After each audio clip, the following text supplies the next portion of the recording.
Bon, maintenant qu'on a fait le tour des dragons de l'Antiquité dans la dernière vidéo, on va pouvoir s'attaquer aux dragons du Moyen-Âge, que l'on connaît aussi sous le nom de dragons européens. Encore une fois, c'est pas totalement faux, mais c'est toujours pas très recherché. Notons aussi que c'est pas parce que c'est le dragon le plus répandu par chez nous que ça en fait plus un vrai dragon que les autres. Oui, je parle de toi, la Wivre. Et la question à se poser, c'est comment est-ce qu'on est arrivé à ces dragons-là? Parce que oui, à l'époque de nos Grecs et de nos Romains, la majeure partie d'entre eux, c'est toujours des wyrms, des dragons serpentins. Eh bien, accrochez vos ceintures, vous n'allez pas être déçus.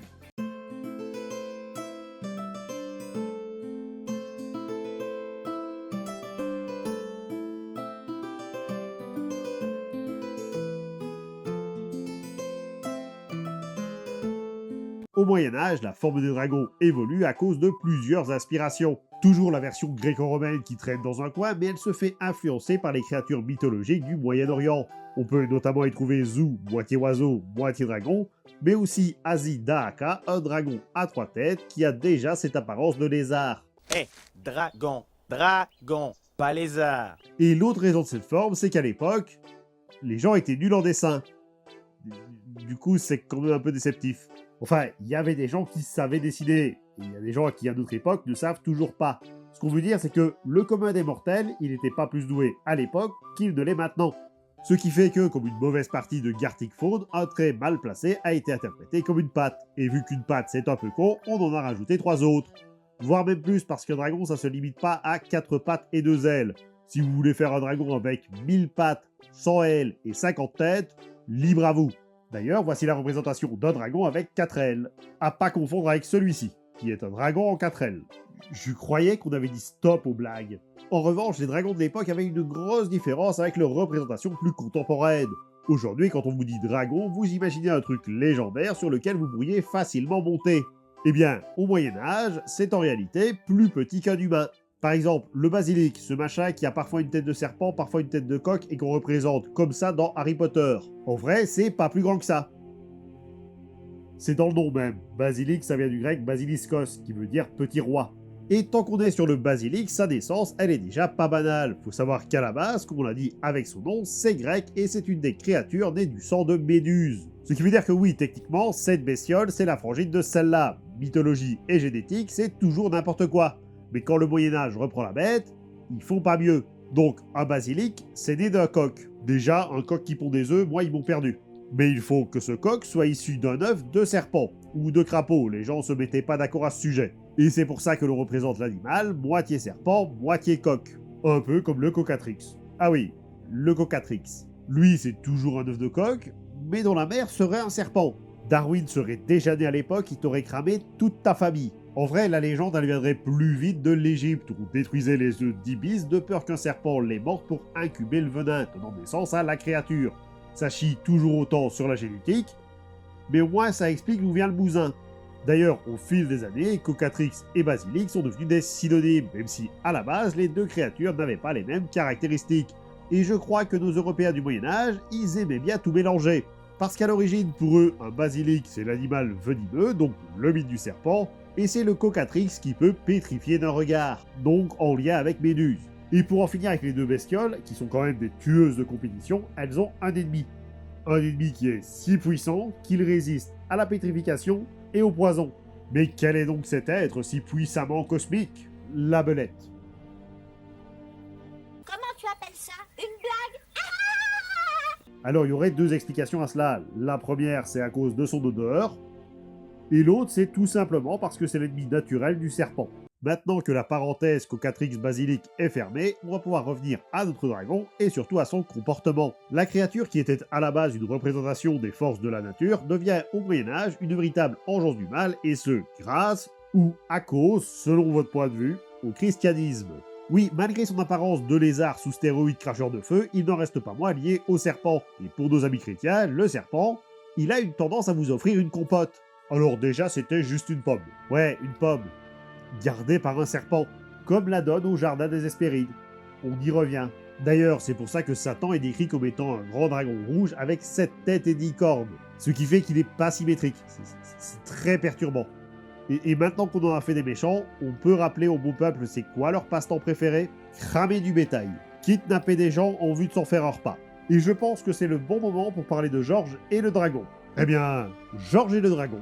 Georges et le Dragon, ou Dragon Sword dans sa version originale, est un film de 2004 mettant en scène James Purefoy, Patrick Swayze et Piper Perabo. Pas le film, la légende. Ah, ok, alors la légende de Saint-Georges et le Dragon, elle est un peu compliquée, notamment dû au fait que, comme toute légende, tout le monde l'a foutu à sa sauce. Saint-Georges déjà, ce serait Georges de Lydda. Alors, je vais pas faire l'historique du personnage, mais le gars va entrer dans l'armée romaine avant de devenir préfet pour le compte de Dioclétien. Le type qui n'aime pas les chrétiens, je rappelle. D'ailleurs, il va continuer à les priver de leurs droits. Voire continuer à les tuer, y a pas de raison. Et donc, vu que Georges, ça lui plaît moyen de voir ses camarades se faire exterminer, il pose sa démission et rentre chez lui à Lydda. Sauf qu'en chemin, il doit faire face à une bande de brigands qui répondent à un homme, Nafre, qui signifie soit de serpent, soit de dragon. Voilà, donc la légende, c'est juste un type qui est tombé sur une horde de voleurs. Alors attendez, déjà, quand on tombe sur 4 kikis, on dit pas une horde. Les voleurs, ils demandaient au bon peuple de la région 2 moutons par jour, ou un esclave s'il y avait plus de moutons. Georges accepta alors de les libérer de ce fardeau, à condition qu'ils deviennent chrétiens. Je rappelle que de l'autre côté, il y a un empereur qui veut tuer les chrétiens. Je suis pas sûr qu'ils y gagnent au change. Sauf que la légende, elle est bien jolie, mais il n'y a pas de dragon dedans, parce que l'histoire du dragon, elle vient en réalité de Théodore Chiron. Théodore, c'est aussi un saint, un chrétien, un légionnaire de l'armée romaine, et qui vivait à la même période que le taré d'empereur, donc persécuté. Et jusqu'au XIe siècle, c'est lui qui était reconnu comme le grand pourfendeur de dragons avant que la légende ne soit transvasée chez ce bon Georges. Sans doute parce qu'un autre saint Théodore Stratolates, a vu le jour plus ou moins dans le même laps de temps, et que les deux ont fini par fusionner, donnant quelques incohérences dans leur récit. D'ailleurs, cet autre saint Théodore était aussi reconnu comme étant un pourfendeur de serpents. Et surtout, la légende de Saint-Georges contre le dragon, c'est jamais qu'une réécriture des mythes plus anciens où un héros affronte une de ces créatures. Et là, on va parler de la légende dorée. La légende dorée, c'est un recueil qui reprend les récits des saints et qui est un peu différente de la véritable histoire. Déjà, l'expédition, elle passe de Lydda à Silène, pour une raison que j'ignore, sans doute parce que c'était plus exotique à l'époque. Et là où on a un brigand surnommé Dragon, dans cette légende, c'est bien une créature cracheuse de feu qui terrorise la ville, à condition qu'on lui fournisse 2 brebis à manger par jour. Sauf que les brebis c'est bien mignon, mais à un moment donné, il n'y en a plus, donc le marché change et passe par un homme et un mouton, qui devint également une denrée rare, donc on part sur les enfants, et là c'est totalement impartial, que l'on soit fils de paysan ou fille de roi, ce sera le même tarif. C'est la princesse qui va se faire bouffer. C'est la princesse qui va se faire bouffer. Donc la fille est envoyée au lac en tenue de mariée pour se faire manger par la bête. Pourquoi en tenue de mariée? Parce que c'est plus joli. Fort heureusement, c'est à ce moment que le bon Georges débarque avec la ferme intention de se taper la princesse. Excusez-moi, de la sauver. Je suis sûr qu'il fait ça de manière parfaitement altruiste. Donc notre Georges fit face à la créature qui terrorisait la région depuis bien longtemps. Il saisit sa lance et fonça vers l'animal et le battit en un coup. Quoi? Oui, le truc est une menace incroyable, mais un coup de lance est battu. Mais c'est pas un peu déceptif? Ouais, Georges demande alors la ceinture de la princesse, et avec sa nouvelle laisse, le dragon devient aussi docile que les agneaux qu'il bouffait. Une version particulière de « on devient ce qu'on mange ». Néanmoins, la légende ne s'arrête pas là, parce qu'ils vont ramener la créature dans la ville, provoquant un mouvement de panique, et maintenant que le dragon est devenu inoffensif, Georges se propose de le tuer si la ville devient chrétienne. Ce qu'elle fit. Le dragon fut mis à mort et une église fut construite en l'honneur du tueur de dragons, d'où jaillit une source qui guérissait les maladies. Et Georges, il a épousé la princesse finalement? Alors, selon Richard Johnson, écrivain du XVIIe siècle, oui, mais il va aussi en faire une princesse égyptienne, parce que plus exotique. Bien entendu, si je vous parle de dragons, vous allez me parler de leur capacité à cracher du feu, et vous n'auriez pas tellement tort. À cette époque, le souffle de ces reptiles est presque exclusivement lié à cet élément, mais pas seulement. Déjà, le monde ne les a pas attendus avant de créer des dragons des glaces, que ce soit à l'est ou à l'ouest, mais surtout, ils n'ont pas attendu avant de les rendre toxiques. D'ailleurs, le dragon de Saint-Georges, il crache pas de feu, il est venimeux. Par exemple, on peut trouver notre cher Beowulf. Pareil, Beowulf méritera aussi sa propre vidéo. Tu me fais grand honneur. Eh bien, dans la fin de son poème, il affronte un dragon, ou un wyrm suivant les versions, qui a, selon les textes, une morsure venimeuse et un souffle empoisonné. Bon, il pouvait aussi cracher du feu, donc en vrai on est à mi-chemin entre les deux. Autre exemple, l'Espagne nous offre la Vibria, un dragon fort proche de la Cocatrix dont on a déjà parlé, mais étant pour le coup à moitié aigle. Ce qui est déjà un peu plus glamour que le roi des tas de fumier. Le dragon est tellement populaire que dans certaines régions, c'est même lui qui affronte Saint-Jordi. Non mais, Saint-Jordi c'est Saint-Georges. Eh bien, la Vibria, qui est un dragon exclusivement féminin, possède un souffle empoisonné qui peut faire pourrir les gens sur place. Du côté italien, on n'a pas de dragon cracheur de feu, mais Sculton, qui, à l'image des basiliques et autres cocatrix, est capable de pétrifier les gens d'un seul regard. Et histoire de rappeler que les mythes ça se plagie sans cesse, c'est l'apôtre Pierre qui va le tuer en utilisant un miroir pour défier son regard. Mais dans la majeure partie de l'Europe, le dragon il crache du feu, donc la question c'est pourquoi avoir donné à ces créatures une telle capacité qui est quand même bien rare dans la nature. Mais pas non plus inexistant. Même si c'est pas directement du feu, le coléoptère bombardier peut produire une substance qui est certes corrosive, mais qui peut aussi atteindre les 100 degrés. Oui, le truc le plus proche d'un dragon dans notre monde, c'est un insecte. Ce qui a convaincu un biologiste américain, Dwayne Gish, qu'un dinosaure utilisant la même méthode aurait pu exister, le Parasaurolophus. Après, il existe aussi un consensus sur le fait que Gish, il dit quand même bien de la merde. En réalité, le lien entre dragon et feu, il viendrait de deux aspects dont on a déjà parlé. La première, c'est sa représentation des forces de la nature, et à l'époque, la plus grande force de la nature pour nos pauvres êtres, c'est le feu qui vient tout dévorer. Donc, quitte à avoir une créature toute puissante, autant qu'elle serve d'allume-gaz. Au même titre que les dragons des mers sont responsables des inondations. L'autre origine est justement l'appropriation chrétienne. On l'a dit, les dragons ils sont liés au malin qui prendra l'apparence d'une de ces bêtes. Et donc, qui dit Satan dit enfer, qui dit enfer dit flamme dit feu. Mais imaginons une seule seconde que le Parasaurolophus, ouais voilà, donc son dino puisse exister. Comment est-ce que le dragon pourrait être capable de cracher du feu? Et bien pour ça, il existe 4 théories. Et la première nous vient du docteur Ernest Blake. Et qui est donc ce sympathique monsieur? Ok, je m'en occupe. Le docteur Ernest Blake est né en 1822 et se passionna très vite pour les dragons. Il passera sa vie à les étudier et sortira un bouquin, sobrement appelé Draconologie, reprenant ses études. Et en vrai, c'est juste un nom inventé par l'auteur du Galstier pour signer son encyclopédie fictive sur les dragons. Eh bien, le docteur Blake, ou du Gal, estime que les dragons pouvant cracher du feu sont à la base des dragons pouvant utiliser de l'acide. Sauf qu'ils ont dans la gueule un silex et un morceau de fer qui, en frottant les uns contre les autres, provoque une étincelle qui enflamme la dite acide. Ce qui veut dire qu'en plus de brûler, le souffle du dragon est corrosif, une fois que vous imaginiez vous en sortir. Voilà, donc on va appeler cette technique la technique du briquet, ce qui est différent de la piezoélectricité. Et pour parler de ça, on va devoir s'intéresser au régime alimentaire de la bébête. Alors, vu ses dents, il est certes carnivore. Oh Seigneur, quelle horreur! Mais il se nourrit aussi de minéraux qu'il garde quelque part dans sa gorge. Dans un second temps, notre dragon va produire du méthane qu'il va recracher par la bouche. On est donc plus sur un liquide, mais sur un gaz.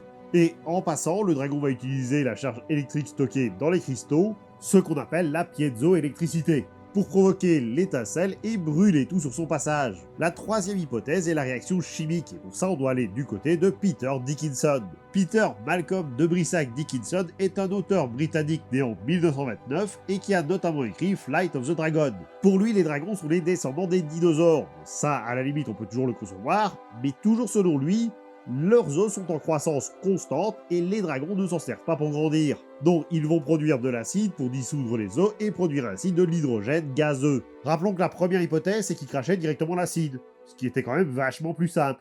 Ce qui implique aussi que les dragons possèdent un stock d'hydrogène dans leur corps, faisant qu'ils ne volent pas réellement mais flottent dans les airs. Je propose donc qu'on le laisse de côté et qu'on se tourne plus vite vers Henry Guy. Henry Ernest Guy, c'est un paléontologiste né en 1962. Pour lui, la piste à creuser est le diéthyle, un gaz hautement inflammable qui est produit à partir de deux autres éléments, l'éthanol et l'acide sulfurique, les deux pouvant provenir de l'alimentation du dragon.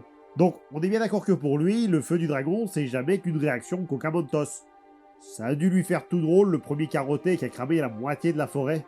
Et la théorie se tient, le feu produit par l'éther diéthylique ne peut pas être éteint par l'eau, et le feu des dragons y est pas vraiment sensible non plus.